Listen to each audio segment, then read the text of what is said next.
اعوذ باللہ من الشیطان الرجیم بسم اللہ الرحمن الرحیم۔ معزز ناظرین و سامعین کرام، السلام علیکم ورحمۃ اللہ تعالی وبرکاتہ۔ قرآن کریم کا 10واں پارہ اور 9ویں پارے سے سورہ انفال اس میں شامل ہے، جاری ہے، اور وہی مبحث یا وہ جو گفتگو ہے، وہ جو عنوان ہے، سبجیکٹ ہے، وہ اس میں انکلوڈ ہو رہا ہے۔ تو وَاعْلَمُوا أَنَّمَا غَنِمْتُم مِّن شَيْءٍ، یہ ابتدائیہ ہے اس کا، اور عام طور پر قرآن کریم کے شروع میں جو نیا پارہ شروع ہوتا ہے تو اس میں پہلا لفظ لکھا جاتا ہے وَاعْلَمُوا، تو اس میں بھی 10واں پارہ وَاعْلَمُوا ہے۔ یہاں اس بات کو اچھی طرح ہم اپنے ذہن میں رکھیں کہ قرآن کریم نے وَاعْلَمُوا کہہ کر بتلا دیا کہ تم جان لو کہ اللہ کا اور اس کے رسول کا حق تم پر کیا ہے۔ اور یہ کفار پر غلبے کی صورت میں جب کیفیات ہوتی ہیں اور مال غنیمت آتا ہے تو اس کی تقسیم کا حکم ہے کہ 4 حصے مجاہدین میں تقسیم کیے جائیں گے اور 5واں حصہ اللہ اور اس کے رسول صلی اللہ علیہ وآلہ وسلم، قرابت دار ان کے، یتیموں، مسکینوں اور مسافروں کے لیے ہے۔ یعنی یہ اللہ کے رسول کے ثوابدید پر ہوگا کہ کس طرح سے تقسیم ہو۔ اتنی بات ہمیں اپنے ذہن میں رکھنی چاہیے۔ اور پھر اس میں میدان بدر میں کس طرح سے کامیابی ہوئی مسلمانوں کو، گزشتہ نشست میں ہم نے یہ بات کی تھی، اور اب بھی یہی بات ہے کہ اللہ نے اس بدر کو اور اس میدان کو یہ عزت نصیب فرمائی کہ یہاں سے وہ پیغام اسلام نکلا کہ پوری دنیا کو یہ بتلا دیا کہ تعداد کچھ نہیں ہوتی، ایمان کی طاقت اور ایمان کا جذبہ اصل ہے۔ اور اسی لیے آپ اس بات کو محسوس کریں گے کہ آج کے دور میں مسلمان کے پاس سب کچھ ہے، لیکن وہ جذبہ کہاں گیا؟ وہ اللہ والے نمازی کہاں ہیں؟ وہ حمیت اور وہ غیرت کہاں چلی گئی کہ مسلمانوں پر سختیاں، مشکلات، پریشانیاں سب کچھ ہے، لیکن مسلمانوں کی ہمدردی کے لیے خود مسلمان تیار نہیں، مدد کے لیے تیار نہیں، احساس تک نہیں۔ اور یہی وہ بے حسی ہے جس نے مسلمانوں کو تباہ کیا ہے۔ اس بے حسی میں اگر ہم تنقیدی گفتگو کی طرف جائیں تو بہت دور تک چلے جائیں گے۔ بس اتنا ضرور ذہن میں رکھیں کہ جو کچھ ہمارے ارد گرد ہو رہا ہے مسلمانوں کے ساتھ، اگر وہ ہمارے گھر میں اپنے ساتھ ہو، ہمارا رویہ کیا ہوگا، ہمارے جذبات کیا ہوں گے۔ میں سیاسی بات نہیں کرنا چاہتا، لیکن دینی بات یہی ہے کہ دینی حمیت ختم ہوئی ہے، اسی لیے یہ بے حسی ہم میں رواج پا گئی۔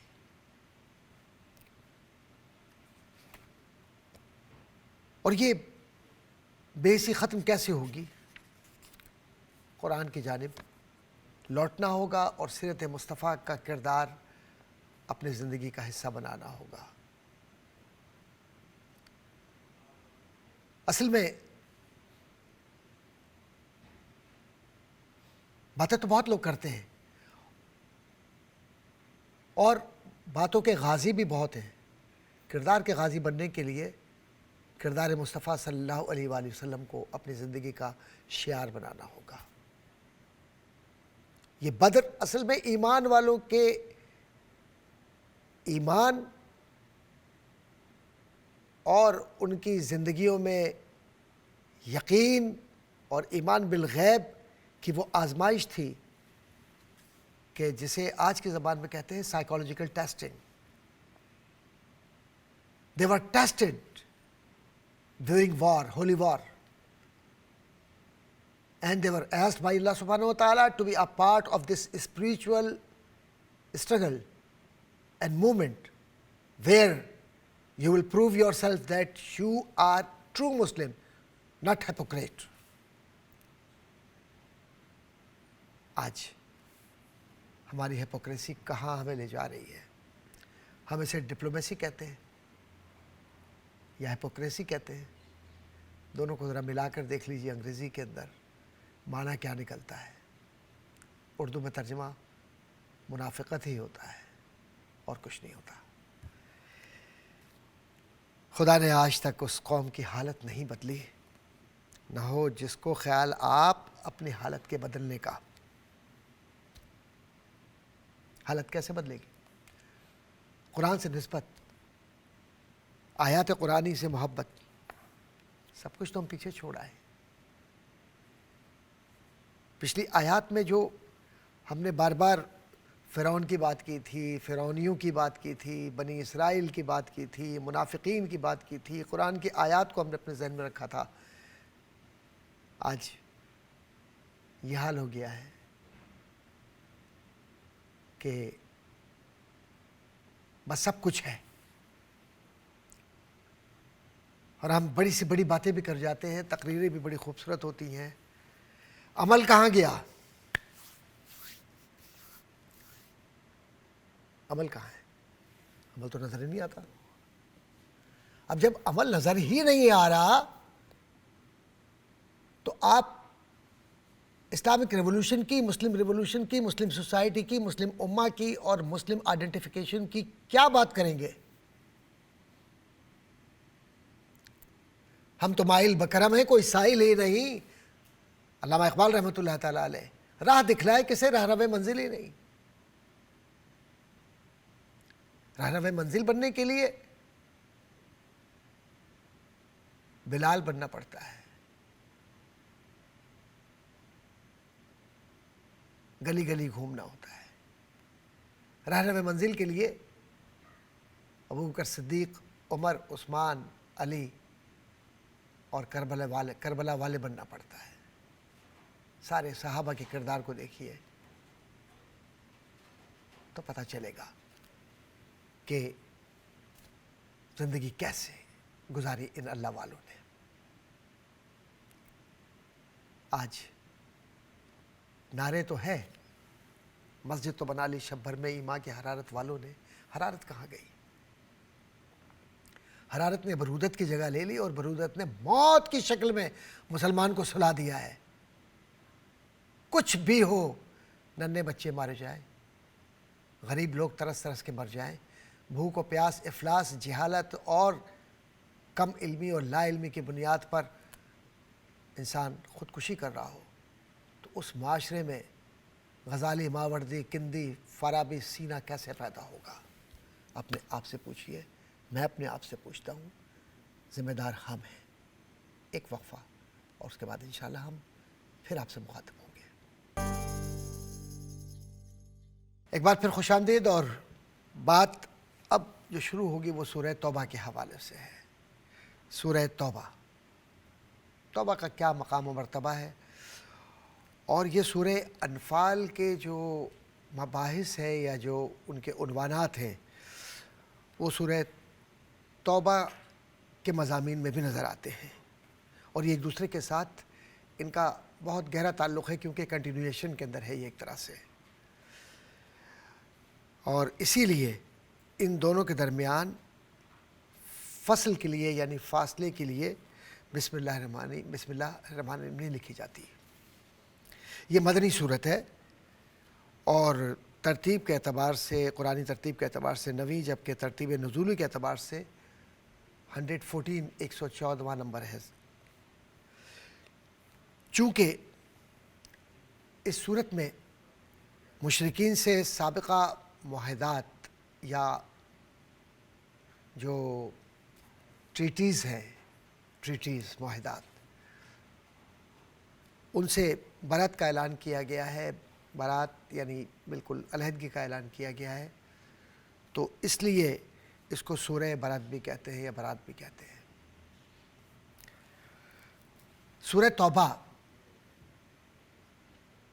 کے ذریعے مسجد حرام میں مشرکین کے داخلے پر پابندی، اور یہ کہہ دیا گیا کہ نہ وہ حج کر سکیں گے یا وہ اپنی روایات کے مطابق وہ جو کنونشنل اپروچ ہے ان کی اس کے تحت طواف کر سکیں گے، نہ حج کر سکیں گے، کوئی تعلق ان کا نہیں ہے، کیونکہ کعبہ شریف پاکیزہ ہے، پاکیزہ لوگوں کے لیے ہے، تقویٰ کا مقام ہے اور تقویٰ کو فروغ دینے کا ذریعہ ہے، اس لیے آپ کو روک دیا گیا ہے۔ اور مشرکین سے حالت جنگ کا اعلان کیا گیا ہے، جبکہ اہل کتاب سے جزیہ دینے کا بھی مطالبہ کیا گیا ہے، کیونکہ جزیہ ایک خاص ٹیکس ہے جو لیا جاتا ہے مشرکین سے اس حوالے سے کہ ان کی جان مال عزت آبرو کا تحفظ کیا جائے گا۔ جزیہ کو بعض لوگ جزیہ بھی کہتے ہیں، تو بار طور پروننسیشن کا معاملہ ہے۔ اب اس سے آگے چلیں، اور اس سے آگے چلنے کے بعد اس کی جو ابتدائی آیات ہیں وہ پلاننگ یا اسٹریٹجی کو بیان کر رہی ہیں کہ یہ جو مشرکین ہیں، یہ جو مسلمانوں کے خلاف جنہوں نے ایک ماحول گرم کر رکھا ہے، ان سے برات ہے ہمیں، ہم ان سے بری ہیں ان سے۔ اور اس کے بعد آیت نمبر 6 میں فرمایا کہ اگر کوئی مشرک قرآن کے پیغام کو سمجھنے کے لیے اور حق کی تلاش میں آپ کے پاس آئے تو اسے موقع دیں اور اس کی حفاظت بھی کریں تاکہ اسے کوئی نقصان نہ پہنچے۔ اب اس کا مقصد یہ ہوا کہ آپ اس بات کے پابند ہیں کہ اگر کوئی شخص غیر مسلم مسجد میں آ جاتا ہے یا کسی ایسے مقام پر آپ سے ملتا ہے کہ جہاں وہ کہتا ہے کہ مجھے دین سیکھنا ہے اور آپ اس کو دین سکھا رہے ہیں، تو کسی بھی شخص کا یہ کہہ کر حملہ کرنا اس فرد پر کہ یہ کافر ہے یا یہ مشرک ہے یا فلاں ہے، لہذا اس کو قتل کروں گا میں کیونکہ یہ جہاد ہے اور غیر مسلم کو ماروں گا، اس کی اجازت نہیں ہے۔ اس کو تحفظ دینا ہے جس مبلغ کے پاس وہ شخص دین سیکھ رہا ہے۔ تو دینی ذمہ داری ہے یہ، اور رسول اکرم صلی اللہ علیہ وآلہ وسلم نے کتاب و سنت اور کتاب و حکمت کی بنیاد پر یہ ایک طرح کا میونسپل لا بنا دیا ہے۔ آپ اس کو نہیں توڑ سکتے، اگر اس کو آپ وائلیٹ کریں گے تو آپ پر شرعی حدود کا نفاذ ہوگا اگر اس کو قتل کر دیا آپ نے۔ اسی طرح آیت نمبر 12 کی طرف ذرا سے جائیں تو بتایا کہ جو کفار عہد کر کے اپنی قسموں کو توڑ دیں تو پھر وہ کسی رو رعایت کے مستحق نہیں ہیں۔ وہ پہلے بھی رسول اللہ کے ساتھ اس طرح کی عہد شکنیاں کر چکے ہیں، تو یہ لوگ جب اپنے وعدے کو توڑ دیتے ہیں اور اس بات کا خیال نہیں رکھتے کہ رسول اکرم صلی اللہ علیہ وآلہ وسلم یا اسلامی معاشرہ قسم کو اہمیت دیتا ہے، کیونکہ قسم بہت اہم ہے۔ کوئی شخص اگر قسم کھا لے تو پھر اس کو وہ قسم پوری کرنا ہوتی ہے، ماں سوائے اس کے کہ ماں باپ سے اگر کوئی قطع تعلق کرتا ہے اور قسم کھاتا ہے تو اس کے لیے یہ حکم ہے کہ وہ قسم توڑ کر کفارہ ادا کرے، ایسے کاموں میں نہیں۔ لیکن اگر کوئی قسم کھاتا ہے کہ میں یہ گناہ کروں گا تو بہتر اس میں بھی بہتر ہے کہ وہ گناہ سے بچنے کے لیے کفارہ ادا کر دے اور گناہ نہ کرے، کوئی ایسا کام نہ کرے جس سے اللہ اس کے رسول ناراض ہو۔ لیکن کفار کی، مشرکین کی اور خاص طور منافقین کی بھی یہ عادت تھی کہ وہ قسمیں کھاتے تھے، عہد وعدے کرتے تھے اور جھوٹے وعدوں کی بنیاد پر اس طرح سے چلتے تھے کہ گویا وہ بالکل سچ بول رہے ہوں۔ یخادعون اللہ کو دھوکہ دینا چاہتے ہیں۔ اللہ کو کون دھوکہ دے سکا ہے؟ نبی اکرم صلی اللہ علیہ وسلم کو کون دھوکہ دے سکا ہے؟ کیونکہ ہر بات اللہ کی طرف سے انہیں بتلائی جا رہی ہے، ان کے دل پر القاء ہوتا ہے، وحی آتی ہے، کیفیات ہوتی ہیں، اور نبی ہیں، اور نبی کے معنی یہی ہوتے ہیں کہ جس کے پاس غیب کی خبر ہو۔ نبی ہوتا ہی وہ ہے کہ جو غیب کی خبریں بتلا رہا ہو۔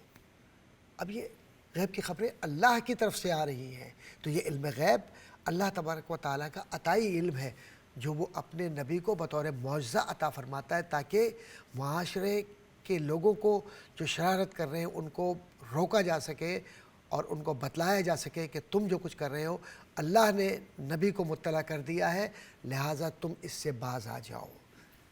یہیں پر ایک چھوٹا سا وقفہ اور انشاءاللہ اس کے بعد آپ سے بات جاری رہے گی، ہمارے ساتھ رہیے گا۔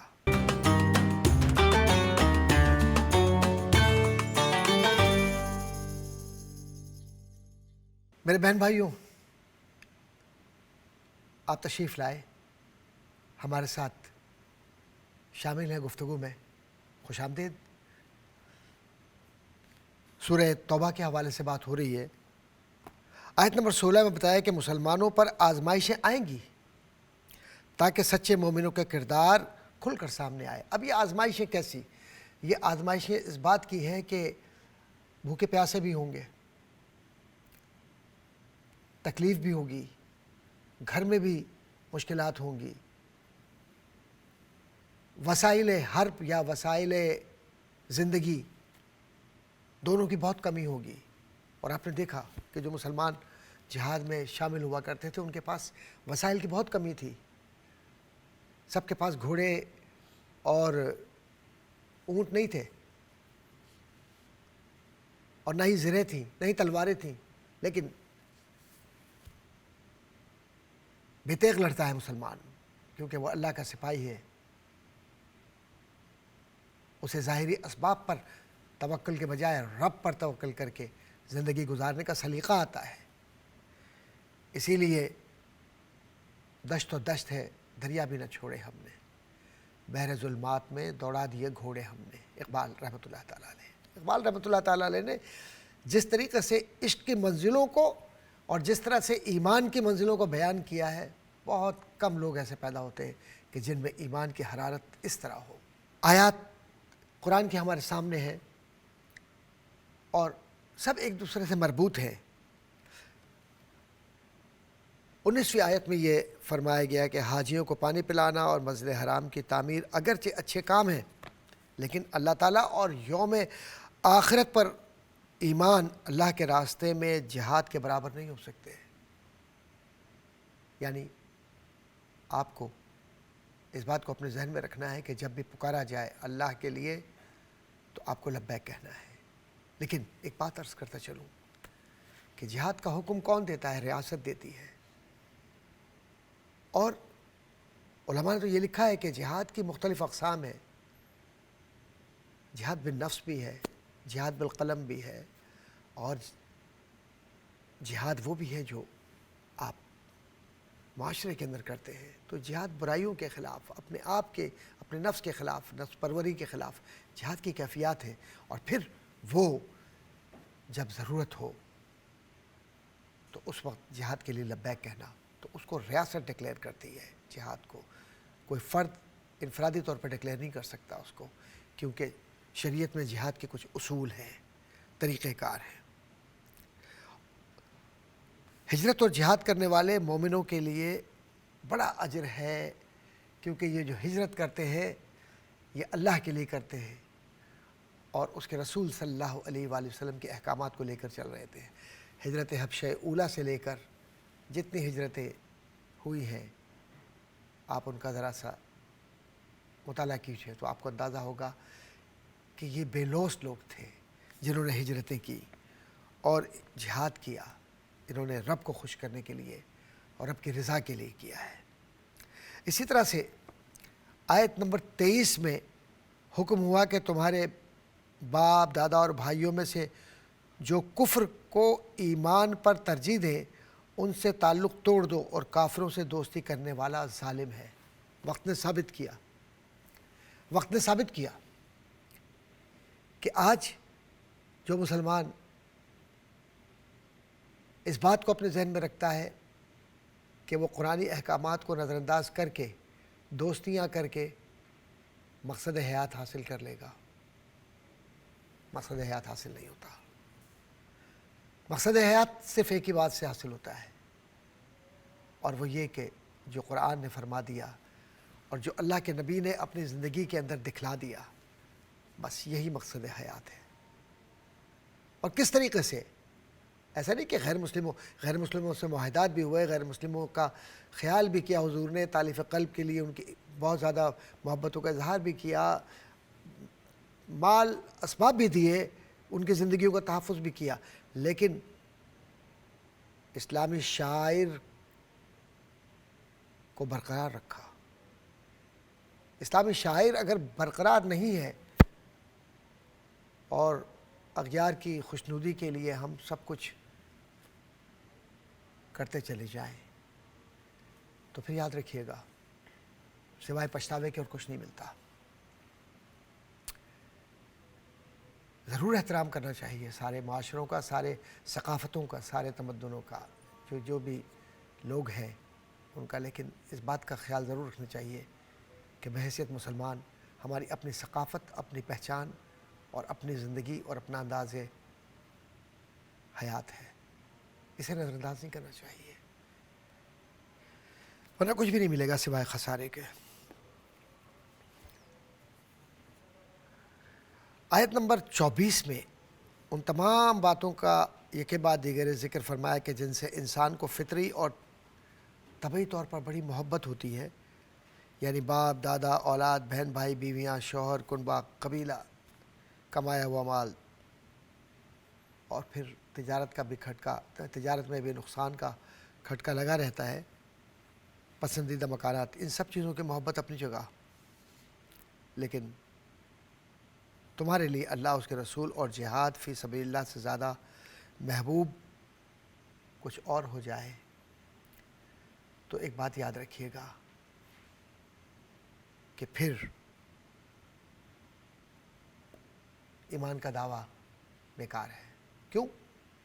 اس لیے کہ جب آپ ایمان کا دعویٰ کرتے ہیں تو پھر یہ ساری اشیاء پیچھے رہ جاتی ہیں، اپنی جان اللہ کے لیے وقف۔ تو معلوم یہ ہوا کہ اللہ سے محبت کرنی ہے تو رسول اللہ صلی اللہ علیہ وآلہ وسلم سے محبت کرنا ہوگی۔ لا یؤمن احدکم حتی یکون احب الیہ من والدہ وولدہ والناس اجمعین، کوئی مومن ہو ہی نہیں سکتا۔ اور جب حضور سے محبت کرنی تو پھر حضور کے کردار کو سیرت کے ذریعے زندگی کا حصہ بنانا ہے، ورنہ صرف اگر دعوے کرتے رہیں اور عمل نہ ہو تو محض یہ منافقت اور جھوٹ ہے۔ ایک چھوٹا سا وقفہ، اس کے بعد انشاءاللہ دوبارہ آپ سے ملاقات ہوتی ہے۔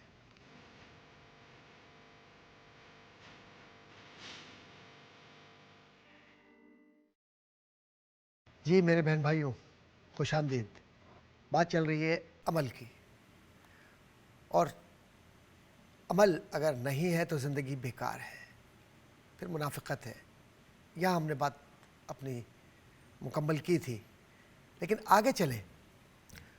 وہ عبادت جو آپ کے کردار پر اثر انداز نہ ہو، اسے آپ کیا کہیں گے؟ یہ صرف ایک مشقت ہے، ایکسرسائز ہے، اور کچھ بھی نہیں ہے۔ کیوں؟ کہ کردار سازی کے لیے تو قرآن کہہ رہا ہے، اور ہم سے مشقت کر رہے ہیں، اور نام اپنے ساتھ مسلمانوں کا لگا لیا ہے، کپڑے ہم نے وہ پہن لیے، حالات اپنے آپ کو دکھا دیا۔ تو اس کا مطلب یہ ہے کہ ہمارا حال وہ ہو گیا، جو میں سب کی بات نہیں کر رہا، ایکسیپشن ہے، استثناء ہے، لیکن اکثریت یہ ہو گئی ہے کہ ہم نے بالکل جیسے ایک ٹی وی شو کے اندر کوئی ایک ڈرامہ ہوتا ہے، اس ڈرامے کے اندر کردار بنا لیے، پورا لباس اس کو جناب بادشاہ سلامت تشریف لاتے ہیں، تو وہ بادشاہ سلامت تو نہیں ہے، ایکچول تو وہ وہی ہے جو کچھ ہے، چاہے کتنا ہی اس کو کپڑے پہنا دے آپ۔ تو لباس سے کردار نہیں بنتا، بلکہ کردار عمل سے بنتا ہے۔ اسی لیے آپ کی نظر یہ جملہ کیا گیا کہ وہ عبادت جو آپ کے کردار پر اثر انداز نہ ہو، وہ صرف ایک مشقت ہے۔ یہ بات سچ ہے۔ آئیے کیسے مشقت کو دور کیا جائے؟ مشقت کو دور کرنے کا طریقہ کیا ہے؟ مشقت کو دور کرنے کا طریقہ یہ ہے کہ قول و فعل میں تضاد نہ ہو، اور جو غزوات ہیں یہ کردار ہے، یہ مشقت نہیں ہے۔ ہاں، یہ مشقت کس اعتبار سے کہ اپنے آپ کو اس تکالیف سے گزار کے یہ بتلا دیا کہ حنین کا حوالہ ہو یا بدر کا حوالہ ہو یا دیگر آزمائشوں کا حوالہ ہو، اپنی جان نثار کرنا حضور کے محبت کے اندر، کہ جن لوگوں نے حضور کے حکم پر لبیک کہا جہاد کے لیے، یہ سب عبادت ہے، دائمی عبادت ہے، اور یہ زندہ ہے۔ اسی لیے قرآن نے کہا کہ شہیدوں کو مردہ نہ کہو، نہ تم یہ کہو کہ ان کی زندگی ایسی، نہ ان کی زندگی ایسی ہے کہ تمہارے پاس شعور نہیں کہ ہم انہیں رزق کیسے دیتے ہیں، ان کی زندگی کیسے ہے، اس کو تم سوچ بھی نہیں سکتے۔ اور یہ بات اپنے ذہن میں ہم رکھیں کہ جب اللہ تبارک و تعالیٰ نے مسلمان کو زندگی گزارنے کا حکم دیا اسلام کے مطابق، تو پھر یہ بھی بتلا دیا کہ غیر مسلموں سے اپنے آپ کو الگ کر کے تمہاری عبادت گاہوں کی اپنی شناخت کیسے ہوگی۔ تو 9 ہجری کے یوم الحج کو عرفات میں اعلان ہوا کہ اس سال کے بعد مشرک حدود حرم میں داخل نہیں ہو سکیں گے، اور فرمایا کہ تنگ دستی کی فکر نہ کرو، اللہ اپنے فضل سے تم لوگوں کو غنی کر دے گا۔ تو یہ ایک طرح سے دو قومی نظریہ تھا، اور یہ ایک طرح سے اعلان مسلم برائے شناخت۔ اور جو قوم اپنی شناخت کو فراموش کر دیتی ہے بحیثیت مسلمان کی، اگر ہم اپنی شناخت کو فراموش کر دیتے ہیں نا، تو میں بہن بھائیوں بڑی ذمہ داری سے یہ بات کہہ رہا ہوں، ان کی ضمانتیں ضبط ہو جاتی ہیں، کچھ نہیں رہتا، وہ ترستے رہتے کہ عزت ملے، وقار ملے، کچھ نہیں ملتا۔ ظاہری نام و نمود اور ظاہری زرق برق اشیاء سے اگر زندگی گزارنا ہوتی تو حضور اکرم صلی اللہ علیہ وآلہ وسلم مشقت نہ فرماتے، اتنی کوشش نہ کرتے کہ ایک امت مسلمہ، امت وسطیٰ، امت واحدہ۔ قرآن کریم نے تینوں ناموں سے مسلمانوں کو یاد کیا ہے، اور یہ امت وسطیٰ یہ گواہ ہوگی دیگر امتوں پر۔ تو اتنا بڑا رتبہ ہے آپ کا کہ آپ گواہی دیں گے دیگر امتوں کی۔ تو کب گواہی دیں گے؟ جب کردار نہیں ہوگا تب گواہی دیں گے، جب بزدل ہو جائیں گے ہم تب گواہی دیں گے؟ نہیں۔ تو قرآن نے انہی عنوانات کو سامنے رکھ کر ان آیات کے اندر یہ بتلا دیا ہے کہ اگر تم جزیہ لے رہے ہو تو پھر ان کی زندگیوں کی حفاظت کرو، غیر مسلموں کو۔ یہ علم الاخلاق بھی ہے، اور یہ قانون بین الاقوام بھی ہے، اور یہ میونسپل لا بھی ہے، اور انٹرنیشنل ریلیشنز کے جو اسٹوڈنٹس ہیں وہ اس بات کو جانتے ہیں، and they must know that there is a proper international law in Islamic State which saves lives of those who are not Muslims. They are called Zimmi. They are known as Zimmi. But this is responsibility of Muslim state, Islamic State, and its head and enforcement agencies to protect them. And alhamdulillah in Pakistan, they are protected. They are free. They are freely moving here and there. They have every sort of resources, and they are enjoying lives according to their own conventions and cultures. یہ اسلام ہے، اور یہ احکامات الہی ہیں جس کو الحمدللہ ہم نے ہمیشہ بحیثیت مسلمان کے اپنے سامنے رکھا۔ اور قانون بین الاقوام کے جو ماہرین ہیں وہ بھی یہ کہتے ہیں کہ جو حقوق انسانی الحمدللہ پاکستان کے اندر غیر مسلموں کو دیے گئے، وہ بطور تمثیل پیش کیے جا سکتے ہیں۔ اسی لیے پاکستان وہ ملک ہے کہ جس نے اپنے آپ کو ہمیشہ غیر مسلموں کے حقوق کے تحفظ کے لیے، میں خاص طور پر چونکہ جزیے کی بات ہو رہی ہے، نمایاں طور پر اپنی خدمات کو پیش کر کے یہ بتلایا کہ پاکستان میں الحمدللہ نہ عبادت گاہیں جلائی جا رہی ہیں، نہ ان کو مارا جا رہا ہے، نہ کچھ، بلکہ ان کی عزت و ناموس کا تحفظ کیا گیا ہے۔ تو آج اگر کچھ کمزوریاں ہماری ہیں تو ہم اپنی کمزوریوں کو دور کر لیں، کیونکہ تنقید آسان ہے، کمزوری کو دور کرنا بہت مشکل ہے۔ آئیے ایک چھوٹا سا وقفہ لیں، اس کے بعد اس بات کو آگے بڑھائیں گے۔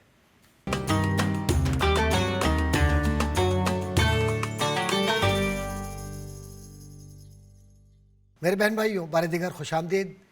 اور بات بہت خوبصورت ہے، لیکن بعض لوگ ایسے بھی ہیں جو رسول اکرم صلی اللہ علیہ وآلہ وسلم کو تکلیف دیتے ہیں، یہ منافق ہیں اور ان کا کام ہی تکلیف دینا ہے، اور وہ چونکہ کانوں کے کچے ہوتے ہیں تو بعض اوقات کمزور لوگ بھی اس کا حصہ بن جاتے ہیں، لیکن رسول اکرم صلی اللہ علیہ وآلہ وسلم سے جو خصوصی محبت کرتے ہیں پھر وہ منافقت کا کبھی شکار نہیں ہوتے۔ حضور کی محبت ہی منافقت سے بچاتی ہے، یہ بات یاد رکھیے گا۔ اور جس کو منافقت سے بچنا ہو وہ حضور کے محبت کے دائرے میں آ جائے، شیطان نہیں آ سکتا اس میں۔ آیت نمبر 61 کے اندر جو بات ہم تک پہنچ رہی ہے وہ یہی ہے۔ اور پھر اس کے بعد آپ دیکھیے کہ اللہ تعالیٰ نے متنبع کیا ان لوگوں کو کہ وہی سمجھتے ہیں کہ شاید اللہ دلوں کے راز کو نہیں جانتا۔ اللہ دلوں کے راز کو بھی جانتا ہے، سرگوشیوں کو بھی جانتا ہے، کیونکہ وہ علیم و خبیر ہے۔ منافقین ہمیشہ مسلمانوں کی کمزوریوں یا ان کے جو جذباتی انداز ہے یا احساس ہے اس کا فائدہ اٹھانا چاہتے تھے۔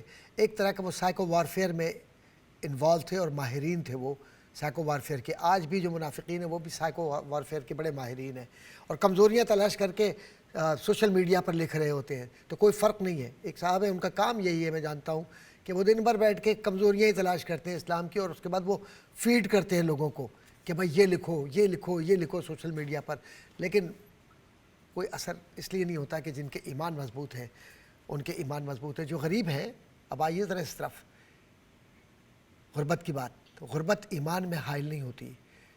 غریب لوگ حضور کی بارگاہ میں حاضر ہوتے ہیں، یا رسول اللہ صلی اللہ علیہ وسلم سواری دے دیجیے، یا اللہ یا رسول اللہ صلی اللہ علیہ وسلم تلوار چاہیے، یا رسول اللہ صلی اللہ علیہ وسلم، یہ اس طرح سے تاکہ ہم بھی جہاد کا حصہ بنیں۔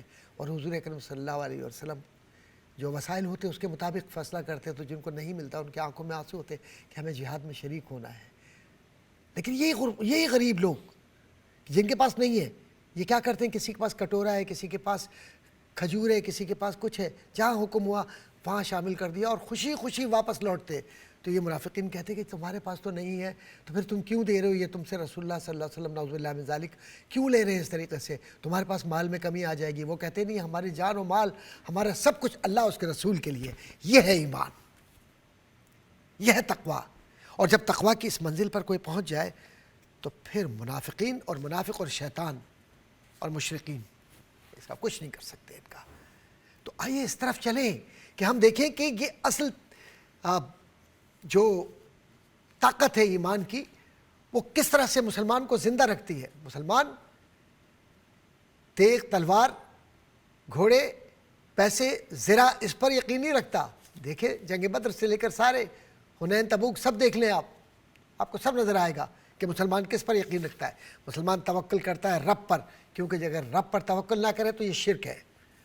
اور مسلمان حضور اکرم صلی اللہ علیہ وآلہ وسلم کے چہرے انور سے، ان کی سیرت سے، ان کی زندگی سے محبت کرتا ہے، اس لیے مسلمان کے پاس یہ طاقت ہے۔ اور آج کے جو لوگ ہیں، میں یہ پوری ذمہ داری سے بات کہہ رہا ہوں، کہ جو چاہتے ہیں کہ اسلام کو وہ ڈیفیٹ دے، نعوذ باللہ من ذالک، کبھی نہیں ہو سکتا۔ وہ کہتے ہیں کہ حضور کی محبت صلی اللہ علیہ وآلہ وسلم کی محبت کو دلوں سے نکال دو، کم کر دو، اس کے بعد پھر توحید کی محبت کو بھی نکال دیں گے، نعوذ باللہ من ذالک، تو ہم یہ جنگ جیت جائیں گے۔ تو یہ نفسیاتی تقاضوں کے ساتھ مسلمانوں کو شکست دینا چاہتے ہیں۔ آج ضرورت اس بات کی ہے کہ حضور سے محبت کرنے کا دعویٰ ہے نا، تو پھر آپ ضرور سارے کام کیجئے، لیکن ایک بات یاد رکھیے، حضور کی سنت کے مطابق ہو، سنت سے باہر نہ ہو، قرآن کے مطابق ہو، اس سے باہر نہ ہو، اللہ کی رضا کے لیے ہو، صحابہ کی زندگی کے مطابق ہو، اس سے باہر نہ ہو، اہل بیت اطہار کی محبت اور اہل بیت کی قربانیوں کی روشنی میں وہ سب کچھ ہو، اس سے باہر نہ ہو، تب ایمان مکمل ہوتا ہے۔ اور اگر آپ یہ سمجھیں کہ اپنی مرضی کے مطابق ہو تو پھر وہ شیطان کی مرضی بھی ہو سکتی ہے، جو آپ کے دل میں ڈال کر آپ کے خون کے اندر گردش کروا رہا ہو، اور آپ اس کو انٹرنیٹ پہ بیٹھ کے لکھ رہے ہو اور سوشل میڈیا میں وہ چیز پروپیگیٹ ہو رہی ہے تو کل گناہ گار ہوں گے. اس لیے پہلے مطالعہ کیجئے, سمجھیے اور اس کے بعد آگے بڑھیں. تو جو دین کی طاقت ہے, اللہ کے نبی صلی اللہ علیہ وآلہ وسلم سے محبت, یہی بنیاد ہے. کیونکہ محبت ہی آپ کو سکھلاتی ہے کہ اللہ کے نبی نماز کیسے پڑھتے تھے, وضو کیسے کرتے تھے, اپنے گھر میں اپنی بیویوں سے کیسے حضور کی گفتگو ہوتی تھی, بچوں سے کیسے محبت کرتے تھے, ضرورت مندوں کی مدد کیسے کرتے تھے, اپنی زندگی کو گزارا کتنی سادگی کے ساتھ, حسد, کینہ اور نفرت اور انتقام ان کی زندگی میں نہیں تھا, تو وہ کیسے اپنی زندگی کو گزار گئے. میرے عزیزوں, میرے دوستوں, میرے بہن بھائیوں, میرے بچوں, یاد رکھو کہ حضور نوجوان تھے تو کیسے زندگی گزارتے ہیں. وہ اپنے گھر کو اور ماحول کو, اور فاتح کی حیثیت سے جب وہ جاتے ہیں مکے میں تو کیسے گردن کو جھکا کر وہ اللہ کے حمد و ثنا کرتے ہوئے روتے ہوئے جا رہے ہیں, اور کیسے مکے میں خوریزی سے روک دیا, طاقت کے استعمال سے روک دیا, اور یہ بتلایا کہ نہیں, میں اللہ کا بندہ ہوں. تو اللہ کا بندہ کسی دوسرے اللہ کے بندے پر ظلم نہیں کرتا, طاقت کا استعمال نہیں کرتا, بلکہ وہ تو رب کی رضا کے لیے اگر کوئی ذاتی بھی کرے تو معاف کر دیتا ہے. اور جب کوئی خوشی سے کوئی ہدیہ دے تو وہ اس ہدیے کو اللہ کی راہ میں دوبارہ وقف کر دیتا ہے, دے دیتا ہے. اور مسلمان کے ہاتھ کبھی دوسرے مسلمان پر یا کسی انسان پر اس لیے نہیں اٹھتے کہ یہ ہاتھ بھی کل گواہی دیں گے. جب یہ ایمان و عقیدہ ہو اور یہ کیفیات ہوں تو یاد رکھیے کامیابی کی طرف آپ جا رہے ہیں. اور آیات قرآنی کا آپ پوری طرح سے فیض پا رہے ہیں. لیکن اگر اس میں کمی ہو جائے, کہیں کوئی ایسا عنوان بن جائے کہ جس میں کہیں ذاتی نظر آئے اور فرد کا غلام بن جائے, معاشرے کے اندر آزادی ختم ہو جائے, نماز کی اذان حی علی الصلاح حی علی الفلاح کی طرف بلایا جا رہا ہو, اور ہم فلموں میں, گانوں میں, رقص و سرود میں اور فضول قسم کی محفلوں میں اور سوشل میڈیا پر چیٹ میں لگے ہوں اور پاکیزگی نہ ہو, تو کیا ہم اللہ کو منہ دکھا سکیں گے؟ ہم وضو سے نہ رہتے ہوں, برکت, عمر میں برکت اور رزق میں برکت چاہیے تو وضو سے رہیے, لیکن ہم وضو کرنا ہی نہیں جانتے تو ہم وضو تو سیکھیے. یہ سب کچھ ماں کے پیٹ سے کوئی سیکھ کر نہیں آتا. اور یاد رکھیے کسی میں بہتان لگانا, الزام, خرابی, برائی, یہ بہت آسان ہے, لیکن بہت مشکل ہے کہ اپنے نفس کو قتل کر کے اللہ کا تابع بنا دینا. جب یہ ہو جائے تو پھر یہ کامیابی کی طرف لے جاتا ہے. اور یہ کامیابی کی منزلیں اس وقت نصیب ہوتی ہیں ان لوگوں کو جن کو قرآن نے صدیقین, صالحین اور شہداء اور بڑے لوگوں میں شمار کیا ہے. دعا ہے اللہ تبارک و تعالیٰ سے کہ الہ العالمین, ہم کمزور لوگ ہیں, بے سہارا لوگ ہیں, تیرا سہارا, تیرے محبوب کی سیرت اور محبت کا سہارا ہمیں عطا فرما دے, تاکہ ہم آج کے اس آزمائش کے دور میں جس میں ہر طرف سے ہم گھرے ہوئے ہیں, اغیار میں, دشمنوں میں, وسوسوں میں, خرابیوں اور برائیوں میں, الہی ان سب سے ہمیں بچا لے. اپنا محبوب بندہ بنا, اپنا پیار کرنے والا بنا, کہ ہم حرم سے بھی محبت کریں, حرم والے سے بھی محبت کریں, اور اپنی زندگیوں کو تیرے احکامات کے مطابق اور تیرے رسول کی زندگی کے مطابق گزار سکیں. آمین. وآخر دعوانا ان الحمد للہ رب العالمین.